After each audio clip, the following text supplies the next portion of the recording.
तो मूवी की शुरू में हम फ्लेक नाम के एक वाइकिंग क्लैन को देखते हैं जो समुद्र से मछलियां पकड़कर लौट रहे हैं। इनका लीडर है हेल्वर नाम का एक वाइकिंग, जिसे ये बोरिंग काम बिल्कुल पसंद नहीं है और वो चाहता है कि लाइफ में कुछ एडवेंचर और डेयरिंग होना चाहिए। तभी वो सामने से एक पायरेट शिप को आते हुए देखते हैं जिसका लीडर स्वैन नाम का एक बारबेरिक वाइकिंग है और वो हेल्वर को फिशिंग करते देख उसका बहुत मजाक उड़ाता है। हेल्वर भी शायद इसी मौके की तलाश में था और वो गुस्से में स्वैन की शिप पर अटैक कर देता है। लड़ाई के दौरान स्वैन की एक मैजिकल तलवार उछलकर हेल्वर की शिप पर आ गिरती है जिसके साथ एक गिलहरी भी है और हेल्वर स्वैन को सबक सिखाने के लिए तलवार को अपने कबीले में ले आता है। कबीले में हम उसके बेटे विक को देखते हैं जो खुद भी अपने डैड की तरह एक वाइकिंग बनना चाहता है और उन्हें इम्प्रेस करने के लिए आए दिन नए नए एक्सपेरिमेंट करता है। यहीं हम विक की मोम इलिया को देखते हैं जो हेल्वर के खाली हाथ आने से बहुत नाराज है और उसे खुश करने के लिए हेल्वर उसे वो मैजिकल तलवार दिखाता है, लेकिन इलिया इससे बिल्कुल इम्प्रेस नहीं होती और हेल्वर भी उस तलवार को वहीं छोड़कर चला जाता है। विक अपनी फ्रेंड मारिया के साथ उस तलवार को चेक करने आता है और देखता है कि वो गिलहरी उससे दूर जाने को बिल्कुल तैयार नहीं है। अगले दिन कबीले में एक कंपटीशन रखा जाता है जिसे जीतने वाले को हेल्वर के क्रू में शामिल किया जाएगा और विक और मारिया भी वहाँ अपना चांस लेने आए हैं। मारिया अपनी स्किल से सबको बहुत इम्प्रेस करती है और फिर बारी आती है विक की, लेकिन इससे पहले कि वो अपना निशाना लगा पाए एक दूसरा तीर आकर निशाने को भेद देता है। पता चलता है कि एक दूसरे फेमस वाइकिंग का बेटा लीफ है जो यहाँ हेल्वर के क्रू में शामिल होने आया है और हेल्वर भी खुशी खुशी उसे एक्सेप्ट कर लेता है और कहता है कि मैं लीफ को इस टूर्नामेंट का विनर घोषित करता हूँ। विक उनसे अपनी टर्न के बारे में पूछता है, लेकिन हेल्वर ये कहकर मना कर देता है कि तुम और प्रैक्टिस करके अगले साल ट्राई करना, और इससे विक का दिल टूट जाता है। शाम को वो लीफ के लिए एक पार्टी अरेंज करते हैं, लेकिन विक इसमें बिल्कुल इंटरेस्टेड नहीं होता और अकेला बैठकर उस तलवार को एग्जामिन करने लगता है। हेल्वर उसे वो तलवार लीफ को दिखाने को कहता है, जिस पर लीफ बताता है कि ये तो एस्गार्ड के राजा ओडिन की तलवार है और कहा जाता है कि ये किसी भी चीज को सोने में बदल सकती है। हेल्वर इसे यूज करने का तरीका पूछता है, लेकिन लीफ उसे छूने से मना कर देता है और कहता है कि ये तो आपको खुद ही ढूंढना होगा। तब विक उन्हें बताता है कि तलवार के ब्लेड पर कुछ निशान बने हुए हैं जिसके अकॉर्डिंग उन्हें तलवार को 8 की शेप में घुमाना होगा और फिर उनके चुटकी बजाते ही ये काम करने लगेगी। फिर वो उन्हें इसका एक डेमो दिखाता है और उसके चुटकी बजाते ही तलवार से निकली पावर एक चिकन को गोल्ड में बदल देती है।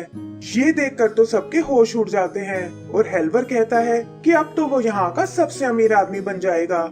इसके बाद वो एक एक करके चीजों को गोल्ड में बदलने लगता है और इसी जल्दबाजी में वो इस पावर का यूज अपनी वाइफ पर कर देता है जिससे वो एक गोल्ड स्टैचू में बदल जाती है।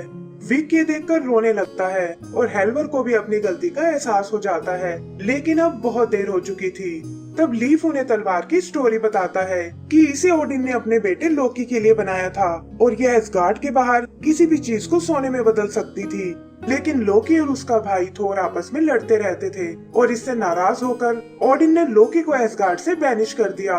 उसने लोकी की सारी पावर्स छीन ली और उसे वार्न किया कि जब तक वो अपना नेचर ठीक नहीं कर लेता तब तक वो इस तलवार को नहीं छू पाएगा, और तब से लोकी को किसी ने नहीं देखा। विक पूछता है कि इससे भला मेरी मोम के ठीक होने का क्या कनेक्शन है, और तब लीफ उन्हें इस कर्ज को तोड़ने का तरीका बताता है।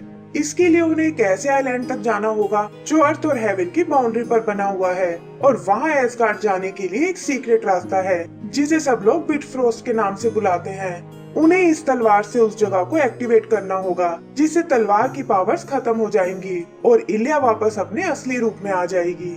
हेल्वर ये सुनकर एक्साइटेड हो जाता है, लेकिन लीफ बताता है कि ये करने के लिए उनके पास बस 4 दिन का वक्त है, वरना तलवार का कर्ज परमानेंट हो जाएगा। एक आदमी उस आइलैंड तक जाने का रास्ता पूछता है और लीफ बताता है कि मैं वहाँ जाने में तुम्हारी मदद कर सकता हूँ। विक भी उनके साथ आना चाहता है, लेकिन हेल्वर इसके लिए मना कर देता है और कहता है कि तुम अभी इस जर्नी के लिए बहुत छोटे हो। सुबह वो एक बोट लेकर उस आइलैंड के लिए निकल पड़ते हैं और पता चलता है कि विक और मारिया भी छुपकर बोट पर आ गए हैं, जिनके साथ वो गिलहरी भी है।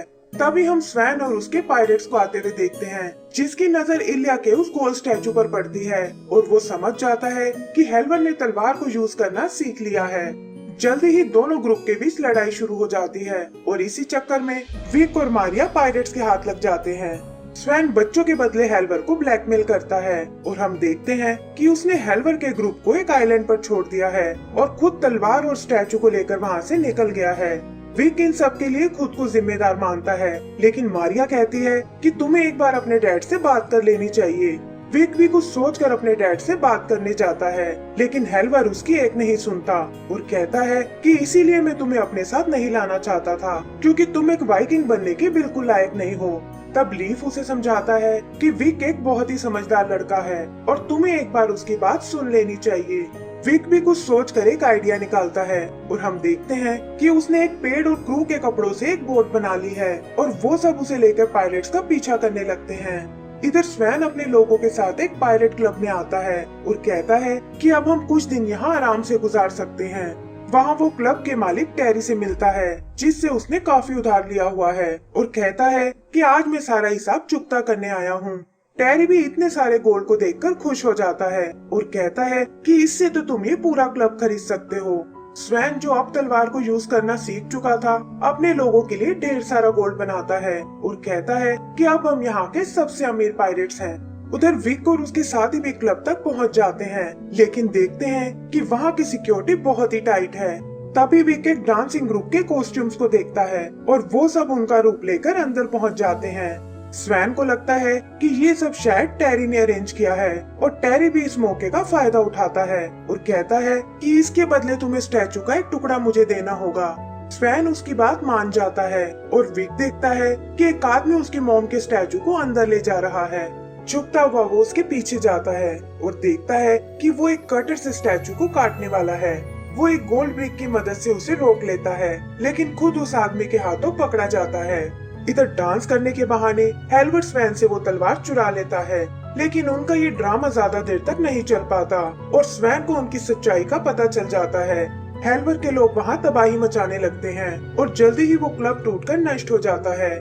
फिर वो लोग अंदर विक की मदद करने आते हैं और मिलकर उस आदमी को ढेर कर देते हैं।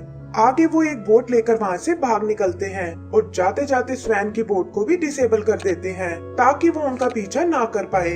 इसी तरह चलते हुए उन्हें काफी दिन बीत जाते हैं और मौसम भी बदलना शुरू हो जाता है। ठंड से उनकी बॉडी जमने लगती है और उन्हें कोई आइडिया नहीं होता कि वो अपनी मंजिल तक कब पहुँचेंगे। विक नोटिस करता है कि वो गिलहरी लीफ को बिल्कुल पसंद नहीं करती और उसे भी लीफ के इरादों पर शक होने लगता है, लेकिन मारिया उसे समझाती है कि ये सब तुम्हारे मन का वहम है और लीफ तो असल में हमारी मदद कर रहा है। तभी वो देखते हैं कि आगे तो हर जगह आइस जमी हुई है और लीफ बताता है कि हमें कैसे भी करके इसे जल्दी से पार करना होगा, क्योंकि यहाँ 3 बड़ी बड़ी लहरें आने वाली हैं। वो लोग पीछे के रास्ते से जाने की सोचते हैं, लेकिन देखते हैं कि पीछे से तो स्वैन आ रहा है जो उनसे अपनी तलवार वापस पाना चाहता है। तभी समुद्र में वो लहरें उठने लगती हैं और विक कहता है कि हम इसके करंट को अपने फायदे के लिए यूज कर सकते हैं।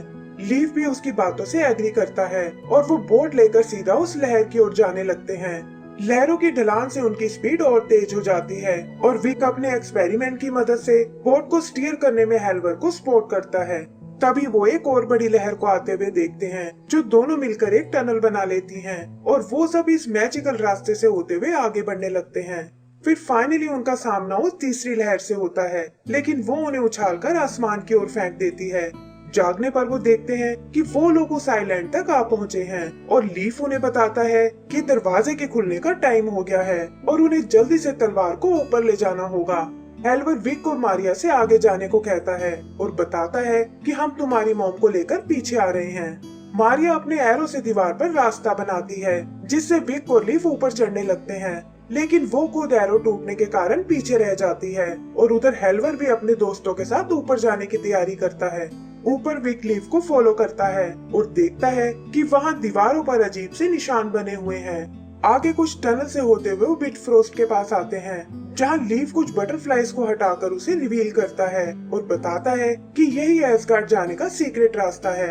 फिर वो विक से तलवार को बिटफ्रोस्ट में डालने को कहता है, लेकिन देखता है कि वो ऐसा करने से डर रहा है और ये देखकर उसे गुस्सा आने लगता है। तभी अचानक वो विक को आगे की ओर धकेलता है, जिससे वो तलवार सीधा बिटफ्रोस्ट में जा गिरती है और विक देखता है कि उसकी पावर से वहाँ एक पोर्टल बनना शुरू हो गया है। वो लीफ से अपनी मॉम के बारे में पूछता है, लेकिन लीफ इसका कोई जवाब नहीं देता और तभी तलवार से कुछ गोल्डन थ्रेड्स निकलकर सब जगह फैल जाते हैं। फिर हम लीफ को उस तलवार को छूते हुए देखते हैं और पता चलता है कि वो तो असल में ओडिन का बेटा लोकी है, जो उन्हें बहलाकर यहाँ अपना कर्ज तुड़वाने लाया था और उसे उसकी मॉम की कोई परवाह नहीं है।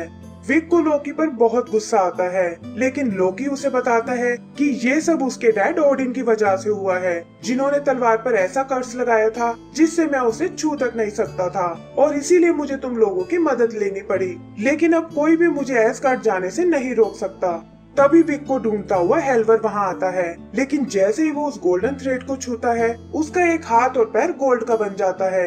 विक लोकी से ये सब ठीक करने को कहता है और पूछता है कि आखिर हमने तुम्हारा क्या बिगाड़ा था जो तुमने हमें इतना बड़ा धोखा दिया, लेकिन लीफ उसकी बातों की कोई परवाह नहीं करता। तभी विक की नजर उस गिलहरी पर जाती है और उसे याद आता है कि शुरू से ही हैमर यूज करने में वो बहुत माहिर थी और यहाँ तक कि तलवार की पावर का भी उस पर कोई असर नहीं हुआ था। तभी अचानक उसे एक आइडिया आता है और वो उस गिलहरी को उठाकर उस बिटफ्रोस्ट में फेंक देता है। लोकी को उसकी बेवकूफी पर बहुत हंसी आती है, लेकिन तभी वो देखता है कि गिलहरी अचानक से थोर में बदल गई है, जिसे खुद भी ओडिन ने अर्थ पर भेज दिया था। थोर बताता है कि इसीलिए मैं इस तलवार को फॉलो कर रहा था, क्योंकि मैं जानता था कि एक दिन ये मुझे तुम तक जरूर पहुंचा देगी। फिर हम उन दोनों को आपस में लड़ते हुए देखते हैं, जहां थोर धोखे से उसकी तलवार को दूर उछाल देता है और वो सीधा नीचे वोल्केनो में जा गिरती है। तलवार के नष्ट होते ही उसका कर्ज भी टूट जाता है और लोकी को ये देखकर बहुत गुस्सा आता है। तभी उन्हें ओडिन की आवाज आती है, जो कहता है कि मैं तुम दोनों की लड़ाई से तंग आ चुका हूँ और अब तुम्हारा फैसला एसगार्ड में जाकर होगा।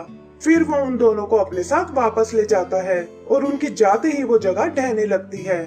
उधर हेल्वर के साथी अभी भी उस स्टैचू को ऊपर नहीं ले जा पाते और तभी उनके पास एक गोल्डन बॉल आकर गिरती है और वो समझ जाते हैं कि स्वैन यहाँ तक आ पहुँचा है।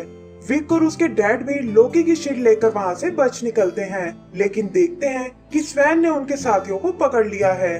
विक उसे अपनी फैमिली से दूर रहने को कहता है, लेकिन स्वैन को तो बस उस तलवार की पड़ी हुई थी। तभी वो देखता है कि ये जगह ज्यादा देर तक नहीं टिक पाएगी और वो इलिया के स्टैचू को लेकर वहाँ से जाने लगता है। विक अपने डैड को होश में आने को कहता है और बताता है कि आप एक वाइकिंग होकर हार नहीं मान सकते। उधर स्वैन देखता है कि उसकी गोल्डन बॉल अचानक से बदलना शुरू हो गई है, जिसका मतलब कर्ज का असर अब खत्म हो चुका है।